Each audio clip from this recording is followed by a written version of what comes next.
साथियों, आप सभी का इस प्लेटफॉर्म पर स्वागत है। यहाँ पर हम लोग लूसेंट की जो जीके की बुक है उसको यहाँ पर हम लोग कवर कर रहे हैं और आज की वीडियो में हम लोग खिलजी वंश, तुगलक वंश, सैयद वंश और लोदी वंश इन सब की चर्चा यहाँ पर करेंगे। तो उसको प्रारंभ करते हैं। खिलजी वंश के पहले की चीज़ों को हम लोग देख चुके हैं। अब खिलजी वंश से प्रारंभ करेंगे जो कि 1290 से 1320 ईस्वी तक चलता है यह वंश। ठीक है, इसको बात करने से पहले हम लोग अमीर खुसरो के बारे में थोड़ा सा बात कर लेते हैं, क्योंकि हम लोगों ने बात की थी कि बलबन के दरबार में फारसी के प्रसिद्ध कवि अमीर खुसरो एवं अमीर हसन रहते थे। तो अमीर खुसरो के बारे में थोड़ी सी जानकारी देख लेते हैं। तो अमीर खुसरो का जो मूल नाम था वो मोहम्मद हसन था और इनका जन्म पटियाली जो कि पश्चिमी उत्तर प्रदेश में बदायूं के पास है यहाँ पर होता है। कब हुआ था? 1253 ईस्वी में हुआ था। ये जो अमीर खुसरो हैं ये प्रसिद्ध सूफी संत शेख निजामुद्दीन औलिया के शिष्य थे। तो यह प्रश्न पूछा गया है कि अमीर खुसरो के गुरु कौन थे या ये किसके शिष्य थे? तो याद रखिएगा, संत शेख निजामुद्दीन औलिया। तथा यह जो अमीर खुसरो है यह बलबन से लेकर मोहम्मद तुगलक तक दिल्ली सुल्तानों के दरबार में रहे हैं। ठीक है, बलबन से लेकर के मोहम्मद तुगलक तक के शासनकाल को इन्होंने देखा है और इन्हें तूतीय हिंद अर्थात भारत का तोता के नाम से भी जाना जाता है। तथा सितार एवं तबले के आविष्कार का श्रेय जो है अमीर खुसरो को ही दिया जाता है। तो इतनी चीज़ें इनके बारे में याद रखिएगा, महत्वपूर्ण है। अमीर खुसरो से प्रश्न पूछा जाता है। खिलजी वंश की बात करें तो गुलाम वंश के शासन को समाप्त कर 13 जून 1290 ईस्वी को जलाउद्दीन फिरोज खिलजी ने खिलजी वंश की स्थापना की। इसने किलो खरी को अपनी राजधानी बनाया। तो अर्थात खिलजी वंश की राजधानी क्या थी? किलो खरी थी। तथा जलाउद्दीन की हत्या 1296 ईस्वी में इसके भतीजे एवं दामाद, मतलब जो इनका भतीजा था वही इनका दामाद था, अलाउद्दीन खिलजी, इसने कड़ा मानिकपुर इलाहाबाद में कर दी। कड़ा मानिकपुर जो आपको प्रतापगढ़ के पास पड़ता है यहाँ पर कर दी। 22 अक्टूबर 1296 ईस्वी में अलाउद्दीन जो है दिल्ली का सुल्तान बनता है। अलाउद्दीन के बारे में बात करें तो अलाउद्दीन के बचपन का नाम जो था अली तथा गुरशास्प मिलता है। दो नाम मिलते हैं, अली तथा गुरशास्प। अलाउद्दीन खिलजी ने सेना को नगद वेतन देने और स्थायी सेना की नींव रखी तथा दिल्ली के शासकों में अलाउद्दीन खिलजी के पास जो है सबसे विशाल स्थायी सेना थी। तथा घोड़ा दागने एवं सैनिकों का हुलिया लिखने की प्रथा की शुरुआत भी अलाउद्दीन खिलजी ने की थी। याद रखें, अलाउद्दीन खिलजी ने सेना को नगद वेतन देने और स्थायी सेना रखने की इसकी परंपरा या नींव रखता है। और साथ ही यह भी पूछा जाता है घोड़ा दागने एवं सैनिकों को हुलिया लिखने की प्रथा की शुरुआत किसने की? तो अलाउद्दीन खिलजी ने। तथा अलाउद्दीन खिलजी ने भू राजस्व की दर को बढ़ाकर उपज का 1/2 भाग कर दिया। इसके साथ ही इसने खम्स क्या होता है? लूट के धन को खम्स कहा जाता है। इसमें सुल्तान का हिस्सा 1/4 भाग के स्थान पर 3/4 भाग कर दिया, मतलब बढ़ा दिया। तथा इसने व्यापारियों में बेईमानी रोकने के लिए कम तौलने वाले व्यक्तियों के शरीर से मांस काट लेने का आदेश दिया, मतलब जितना कम होगा उतना ही उनके शरीर से मांस काट लिया जाएगा। इसने अपने शासनकाल में मूल्य नियंत्रण प्रणाली को दृढ़ता से लागू किया, जो इसकी एक सबसे बड़ी उपलब्धि मानी जाती है। तथा दक्षिण भारत की विजय के लिए अलाउद्दीन खिलजी ने मलिक काफूर को भेजा था। तथा जमैयत खान मस्जिद, अलाई दरवाजा, सीरी का किला था, हजार खम्मा महल का निर्माण अलाउद्दीन खिलजी ने करवाया था। तो किनका निर्माण कराया इसको याद रखिएगा, जमैयत खान मस्जिद, खाना मस्जिद है, अलाई दरवाजा, सीरी किला तथा हजार खम्भा महल। दैवी अधिकार के सिद्धांत का अलाउद्दीन जो है सिद्धांत को अलाउद्दीन ने ही चलाया था कि मतलब उनको जो राजा जो बने हैं वो दैवी कृपा से बने हैं तथा उनके पास दैवी अधिकार है। सिकंदर सानी की उपाधि से स्वयं को अलाउद्दीन खिलजी में विभूषित किया तथा अलाउद्दीन ने मलिक याकूब को दीवाने रियासत नियुक्त किया था। साथ ही अलाउद्दीन द्वारा नियुक्त परवाना नवीस नामक अधिकारी वस्तुओं की परमिट जारी करता था। तथा सहानाए मंडी क्या थी? यहाँ खाद्यान्नों को बिक्री हेतु लाया जाता था। तथा सराय अदल यहाँ वस्त्र, शक्कर, जड़ी बूटी, मेवा, दीपक का तेल व अन्य निर्मित जो वस्तुएं थी वो बिकने के लिए आती थी। तो सहाना मंडी में खाद्यान्नों की बिक्री और अन्य चीज़ों की बिक्री कहाँ होती थी? सराय अदल में होती थी। ठीक है, इसके अलावा कुछ हम लोग और इसकी जो चीज़ें हैं उसको भी थोड़ा सा देख लें। तो बाजार नियंत्रण करने के लिए अलाउद्दीन खिलजी द्वारा बनाए जाने वाले जो नवीन पद थे जिनके द्वारा यह बाजार नियंत्रण करता था उनका क्रम थोड़ा देख लें। तो सबसे पहले दीवाने रियासत आता है। यह व्यापारियों पर नियंत्रण रखता था तथा यह बाजार नियंत्रण की पूरी व्यवस्था का संचालन करता था। सहानाए मंडी सहाना या मंडी, प्रत्येक बाजार में बाजार का अधीक्षक होता था। बरीद क्या होती थी? ये बाजारों के अंदर घूमकर बाजार का निरीक्षण करता था। तथा मुनिहान या गुप्तचर ये गुप्त सूचना प्राप्त करते थे। आगे देखें, अलाउद्दीन खिलजी की आर्थिक नीति की व्यापक जानकारी जो है ये जियाउद्दीन बर्नी की जो कृत है या जो रचना है तारीख फिरोजशाही इससे मिलती है। खजाइनुल फतूह अमीर खुसरो रिहला रिहला सॉरी इसमें से कुछ अन्य लोगों की जो कृतियां हैं उनको थोड़ा देखें तो खजाइनुल फतूह ये जो पुस्तक है ये अमीर खुसरो की है, वहीं रिहला इब्न बतूता की है, और फुतुह शसलातीन ये इसामी की कृति है या इनकी रचना है। मूल्य नियंत्रण को सफल बनाने में मुहतशिब सेंसर एवं नाजिर नापतौल अधिकारी की महत्वपूर्ण भूमिका थी। राजस्व सुधारों के अंतर्गत अलाउद्दीन खिलजी ने सर्वप्रथम मिल्क इनाम एवं वक्फ के अंतर्गत जो भी भूमि दी गई थी लोगों को कर मुक्त भूमि उसको वापस लेकर खालसा भूमि में बदल दिया, मतलब राज्य की भूमि में बदल दिया। अलाउद्दीन खिलजी के द्वारा लगाए जाने वाले जो नवीन कर थे इसमें से दो महत्वपूर्ण थे। एक चराई कर जो कि दुधारू पशुओं पर लगाया जाता था तथा गढ़ी कर घरों व झोपड़ियों पर लगाया जाता था। अलाउद्दीन खिलजी की मृत्यु जो है 5 जनवरी 1316 ईस्वी को हो जाती है और इसके बाद जो कुतुबुद्दीन मुबारक खिलजी 1316 ईस्वी में को दिल्ली के सिंहासन पर बैठता है और इसे नग्न स्त्री पुरुष की संगत जो थी वो पसंद थी। एक प्रकार से अय्याश टाइप का व्यक्ति था। मुबारक खिलजी कभी कभी राज दरबार में स्त्रियों का वस्त्र पहनकर आ जाता था तथा बर्नी के अनुसार मुबारक कभी कभी नग्न होकर दरबारियों के बीच दौड़ा करता था और मुबारक खां ने खलीफा की उपाधि धारण की थी। तो याद रखिएगा, खलीफा की उपाधि किसने धारण की थी, यह प्रश्न पूछा गया है, तो मुबारक खां ने धारण की थी।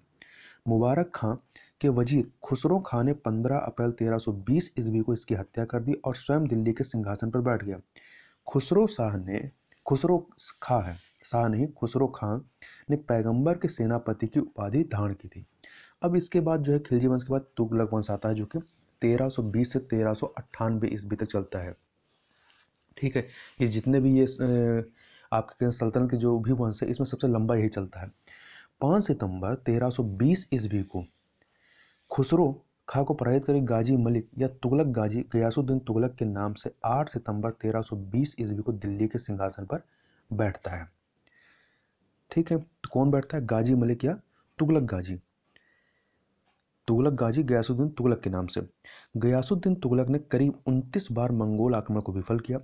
गयासुद्दीन ने अलाउद्दीन के समय में लिए गए जो अलाउद्दीन खिलजी जो है जो अमीरों या और लोग जो भूमि को ले लेता है उनको अमीरों की भूमि को पुनः लौटा देता है ये गयासुद्दीन तुगलक। इसके साथ ही गयासुद्दीन तुगलक ने सिंचाई के लिए कुओं एवं नहरों का निर्माण कराया। संभवतः नहरों का निर्माण करने वाला जो है गयासुद्दीन प्रथम शासक था। गयासुद्दीन तुगलक ने दिल्ली के समीप स्थित पहाड़ियों पर तुगलकाबाद नामक एक नया नगर स्थापित किया तथा रोमन शैली में निर्मित इस नगर में एक दुर्ग का निर्माण भी होता है और इस दुर्ग को 56 कोट के नाम से जाना जाता है। गयासुद्दीन तुगलक की मृत्यु 1325 ईस्वी में बंगाल के अभियान से लौटते समय जूना खां द्वारा निर्मित लकड़ी के महल में दबकर हो गई, क्योंकि यह हाथी पर बैठ प्रवेश कर रहा था जिससे कि वह जो लकड़ी का बना महल था वह भरभरा के गिर गया और उसके नीचे दब के मर जाता है। गयासुद्दीन के बाद जूना खां मोहम्मद बिन तुगलक के नाम से दिल्ली के सिंहासन पर बैठता है। मध्यकालीन सभी सुल्तानों में मोहम्मद तुगलक जो है ये सर्वाधिक शिक्षित विद्वान एवं योग्य व्यक्ति था।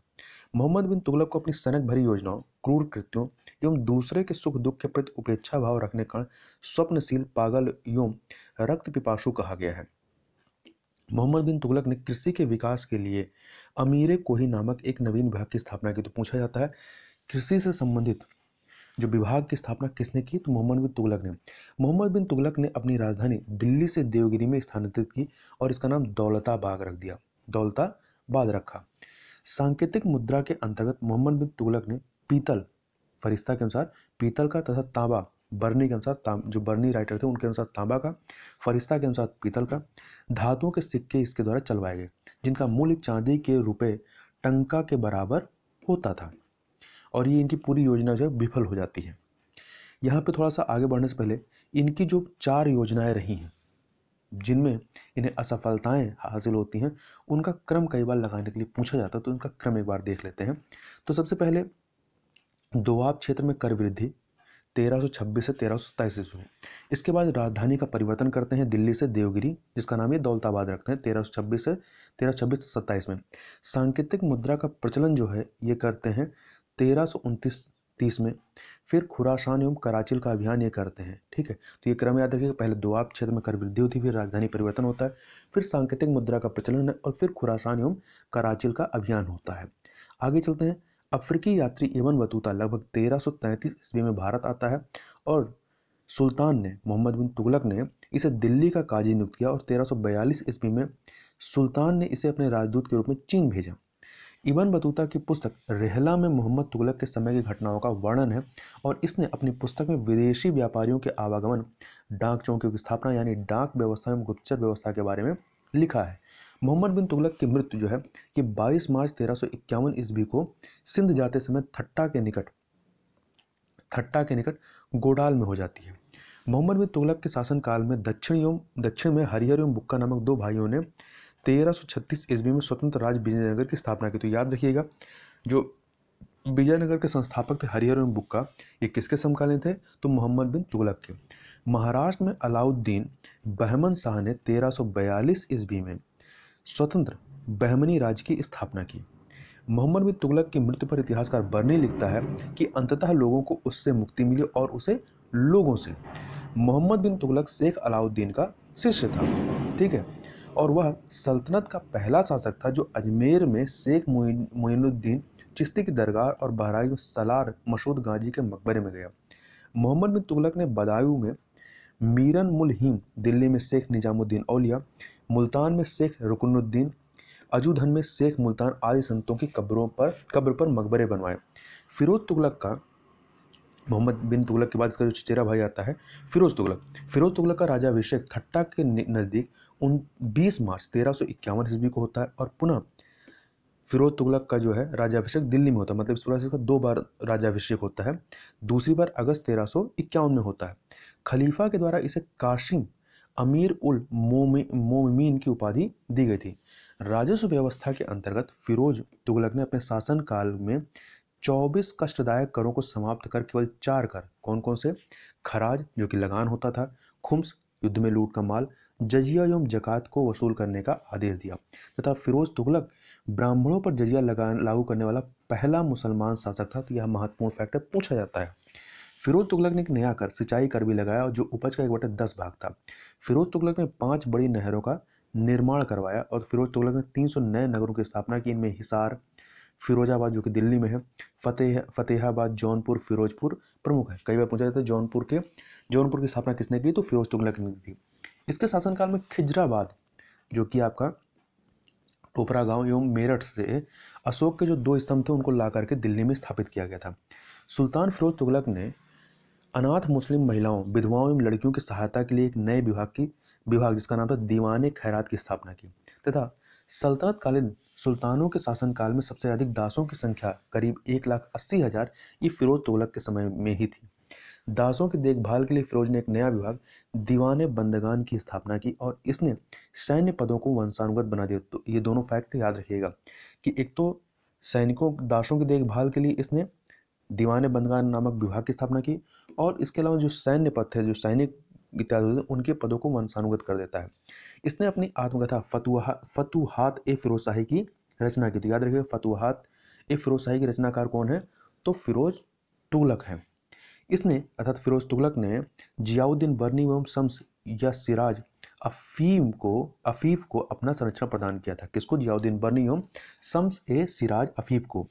इसने ज्वालामुखी मंदिर के पुस्तकालय से लूटे गए 1300 ग्रंथों में से कुछ को फारसी में विद्वान अपाउद्दीन द्वारा दलायते फिरोजशाही नाम से अनुवाद करवाता है। इसने चांदी एवं तांबे के मिश्रण से निर्मित सिक्के भारी संख्या में जारी करवाए जिससे जो है जिसे आधा एवं विक कहा जाता। क्या कहा जाता? आधा एवं विक कहा जाता था। फिरोज तुगलक की मृत्यु जो है सितंबर 1388 में हो जाती है और फिरोज तुगलक के काल में निर्मित खाने जहां तेलंगानी के मकबरा की तुलना जेरूसलम में निर्मित उमर के मस्जिद से की जाती है। खाने जहां तेलंगानी का जो मकबरा है किससे तुलना होती है? जेरूसलम में निर्मित उमर के मस्जिद से होती है। आगे देखें इसमें तो सुल्तान फिरोज तुगलक ने दिल्ली में कोटला फिरोज शाह दुर्ग का निर्माण कराया था। तुगलक वंश का अंतिम शासक कौन होता है? नासिरुद्दीन महमूद तुगलक, और इसका शासन दिल्ली से पालम तक ही रह जाता है। कहां से कहां तक? दिल्ली से पालम तक। किसका? नासिरुद्दीन महमूद तुगलक का। तैमूर लंग ने सुल्तान नासिरुद्दीन महमूद तुगलक के समय 1398 ईस्वी में दिल्ली पर आक्रमण किया, और नासिरुद्दीन के समय में ही मलिकु सर्सक या पूर्वाधिपति की उपाधि धारण कर एक हिजड़ा मलिक सरवर ने जौनपुर में एक स्वतंत्र राज्य की स्थापना की। यह महत्वपूर्ण फैक्ट है, याद रखिएगा। मलिकु सर्सक या पूर्वाधिपति। अब सैयद वंश की बात कर लेते हैं। तो सैयद वंश 1414 से लेकर 1451 ईस्वी तक रहता है। सैयद वंश का संस्थापक कौन था? खिज्र खां था। कौन था? खिज्र खां। और इसने सुल्तान की उपाधि न धारण कर अपने को रयते आला की उपाधि से ही खुश रखा, तथा खिज्र खां तैमूर लंग का सेनापति था। और भारत से लौटते समय तैमूर लंग ने खिज्र खां को मुल्तान, लाहौर एवं दीपालपुर का शासक नियुक्त किया। खिज्र खां नियमित रूप से तैमूर के पुत्र शाहरुख को कर भेजता था, तथा खिज्र खां की मृत्यु 20 मई 1421 में हो जाती है। खिज्र खां के पुत्र मुबारक खां ने जो है वो शाह की उपाधि धारण की। क्या उपाधि धारण की? शाह की उपाधि धारण की, तथा याहिया बिन अहमद सरहिंदी को मुबारक शाह का संरक्षण प्राप्त था। और इसकी पुस्तक तारीख मुबारक शाही में सैयद वंश के विषय में जानकारी मिलती है। यमुना के किनारे मुबारकबाद की स्थापना मुबारक शाह ने की थी, तो याद रखिएगा इसको। तथा सैयद वंश का अंतिम सुल्तान कौन था? तो यह था अलाउद्दीन आलम शाह था। सैयद वंश का शासन करीब जो है 37 वर्षों तक रहता है। इसके बाद लोधी वंश आता है। लोधी वंश की बात करें 1451 से लेकर 1526 तक। लोधी वंश का संस्थापक बहलोल लोधी था, और वह 19 अप्रैल 1451 को बहलोल शाह गाजी की उपाधि से दिल्ली के सिंहासन पर बैठता। तो याद रखिएगा लोधी वंश का संस्थापक कौन था? बहलोल लोधी। दिल्ली पर प्रथम अफगान राज की स्थापना का श्रेय बहलोल लोधी को ही दिया जाता है। तो यह भी पूछा जाता है कौन सा इसमें जो सल्तनत काल की वंश है कौन सा अफगान वंश था? तो याद रखिएगा लोधी वंश था। बहलोल लोधी ने बहलोल सिक्के का प्रचलन करवाया तथा वह अपने सरदारों को मकसदे अली कहकर पुकारता था, और वह अपने सरदारों के खड़े रहने पर स्वयं भी खड़ा रहता था। बहलोल लोधी का पुत्र निजाम खां 17 जुलाई 1489 ईस्वी में सुल्तान सिकंदर शाह की उपाधि से दिल्ली के सिंहासन पर बैठता है। ठीक है, तो यह क्रम याद रखिएगा। बहलोल लोधी, उसके बाद सिकंदर लोधी आता है। 1504 ईस्वी में सिकंदर लोधी ने आगरा शहर की स्थापना की। तो पूछा गया प्रश्न है कि आगरा की स्थापना किसने करवाई थी? तो सिकंदर लोधी ने। ठीक है, जबकि जौनपुर की स्थापना कौन कराता है? फिरोज शाह तुगलक कराता है, या फिरोज तुगलक कराता है। भूमि के लिए मापन के प्रमाणिक पैमाना गजे सिकंदरी का प्रचलन जो है सिकंदर लोधी के द्वारा कराया जाता है, या इसका प्रचलन सिकंदर लोधी करता है। गुलरुखी शीर्षक से फारसी कविताएं लिखने वाला सुल्तान कौन था? वो सिकंदर लोधी ही था। सिकंदर लोधी ने आगरा को अपनी नई राजधानी बनाया, और इसके आदेश पर संस्कृत की एक आयुर्वेद ग्रंथ का फारसी में फरहंगे सिकंदरी के नाम से अनुवाद होता है, और इसने नागरकोट के ज्वालामुखी मंदिर की मूर्ति को तोड़कर उसके टुकड़ों को कसाईयों को मांस तौलने के लिए दे दिया था, तथा इससे मुसलमानों को ताजिया निकालने एवं मुसलमान स्त्रियों के पीरों तथा संतों के मजार पर जाने पर प्रतिबंध लगा दिया। ठीक है, तो इस बात को भी याद रखिए, पूछा जाए कि किसने मुसलमानों को ताजिया निकालने और मुसलमान स्त्रियों को पीरों तथा संतों के मजार पर जाने से प्रतिबंध लगाया था? तो किसने लगाया था? आपके सिकंदर लोधी ने।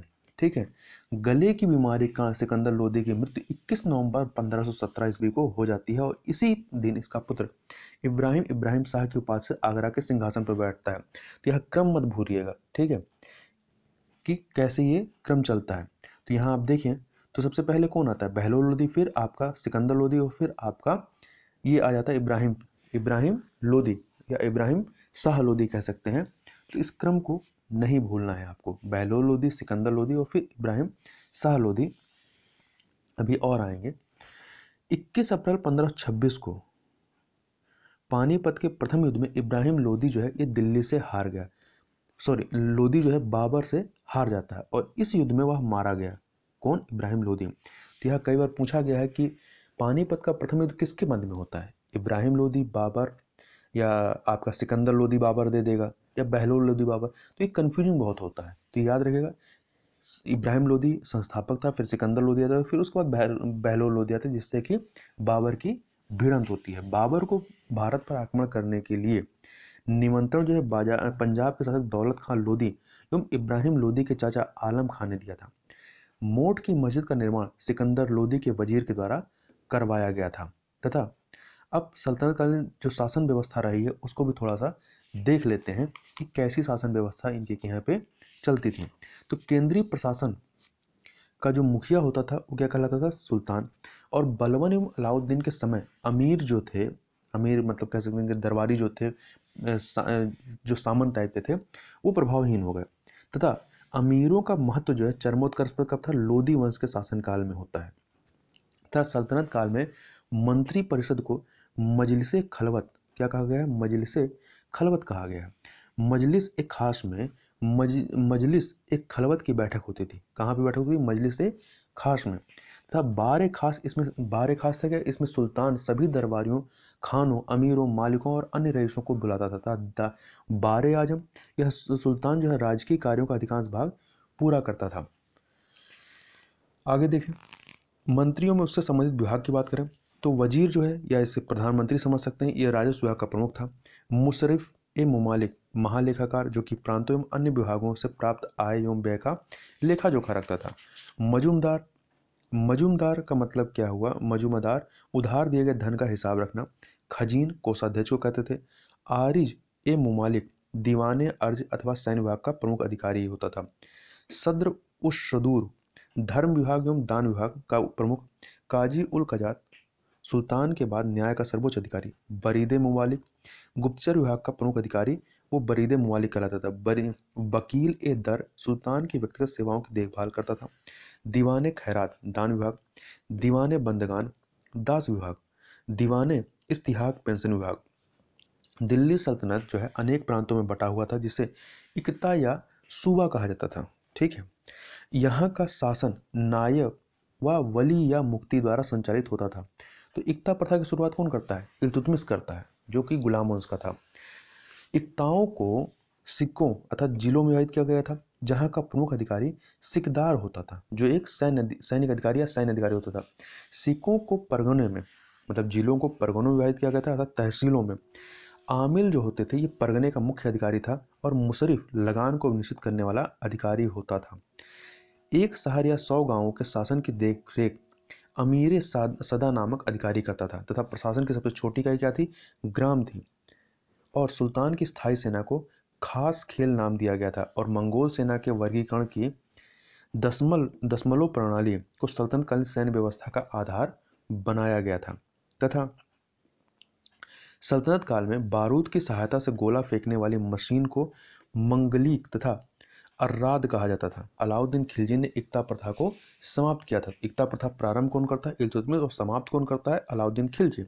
इक्ता प्रथा की दोबारा शुरुआत जो है वो फिरोज तुगलक ने की थी। सल्तनत काल में अच्छी नस्ल के घोड़े तुर्की, अरब एवं रूस से मंगाए जाते थे तथा हाथी मुख्यतः बंगाल से मंगाए जाते थे। सल्तनत कालीन कानून जो है ये शरीयत, कुरान एवं हदीस पर आधारित था। मुस्लिम कानून के 4 महत्वपूर्ण स्रोत थे: कुरान, हदीस, इजमा एवं कयास। सुल्तान जो है सप्ताह में 2 बार दरबार में न्याय करने के लिए उपस्थित होता था। सल्तनत काल में लगान निर्धारित करने की मिश्रित प्रणाली को मुक्ताई कहा गया है तथा भूमि की नाप जोख करने के बाद क्षेत्रफल के आधार पर लगान का निर्धारण जो है ये क्या कहलाता था? मशाहत कहलाता था। और इसकी शुरुआत जो है वो अलाउद्दीन खिलजी ने की थी। तथा पूर्णतः केंद्र के नियंत्रण में रहने वाली भूमि खालसा भूमि कहलाती थी, और अलाउद्दीन ने दान की गई अधिकांश भूमि को छीन करके खालसा भूमि में परिवर्तित कर दिया। और देवल जो है ये सल्तनत काल में अंतर्राष्ट्रीय बंदरगाह के रूप में प्रसिद्ध था। कुछ अन्य चीज़ों को यहाँ पर देख लेते हैं जो फैक्ट टाइप के हैं। जैसे यहाँ पे एक सेकेंड, यहाँ विभागों के बारे में थोड़ा देख लेते हैं और बनाने वाले सुल्तान कौन थे। जैसे दीवाने मुस्तखराज जो कि वित्त विभाग था, अलाउद्दीन खिलजी के समय में इसकी स्थापना होती है।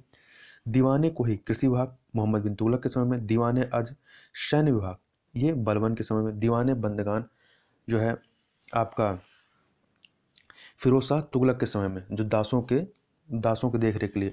दीवाने खैरात फिरोज शाह तुगलक। दीवाने इस्तिहाक फिरोज शाह तुगलक।